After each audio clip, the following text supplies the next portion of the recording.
Sardar Sarovar Narmada dam પૂર્ણ સપાટીએ છલકાઈ જતાં નર્મદા મૈયાના પાવન જળ રાશિના વધામણાં કરતા મુખ્યમંત્રી શ્રી ભૂપેન્દ્ર પટેલ 2017માં રાષ્ટ્રાર્પણ થયા પછી સરદાર સરોવર ડેમ સતત 5મી વાર મહત્તમ 138 મીટર સપાટીએ ભરાયો. આ વર્ષે 11 ઓગસ્ટથી શરૂ થઈ 51 દિવસ ઓવરફ્લો થવા સાથે 10,012 મિલિયન ઘનમીટર ઓવરફ્લો થયો. ગુજરાતમાં જળક્રાંતિ અને કૃષિક્રાંતિ માટે જીવાદોરી સમાન નર્મદા યોજનાના સરદાર સરોવર ડેમની જળ સપાટી તેની મહત્તમ 138 મીટર એટલે કે 455 ફૂટ પહોંચી છે.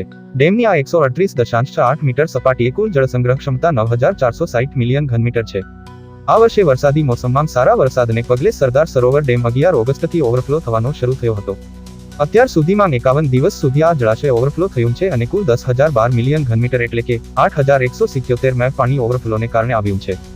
એટલું જ નહીં, નર્મદા યોજનાના રિવરબેડ પાવર હાઉસ તથા કેનાલ હેડ પાવર હાઉસમાં આ વર્ષે ચોમાસાના સમયમાં કુલ 1343 મેગાવોટ વીજળી તથા અત્યાર સુધીમાં 6,283 કરોડ યુનિટ વીજળી ઉત્પન્ન થઈ છે. મુખ્યમંત્રી શ્રી ભૂપેન્દ્ર પટેલે રાજ્યમાં 10,014 ગામો, 183 શહેરો અને 7 મહાનગરપાલિકા વિસ્તારો એમ કુલ મળીને 4 કરોડ જેટલા લોકોને પીવાનું પાણી પૂરું પાડતા આ પ્રોજેક્ટના જળાશયમાં પૂર્ણ સપાટીએ છલકાતા જળરાશિનું ઉમંગ અને ઉલ્લાસમય વાતાવરણમાં મંત્રોચ્ચાર વચ્ચે પૂજન કર્યું હતું.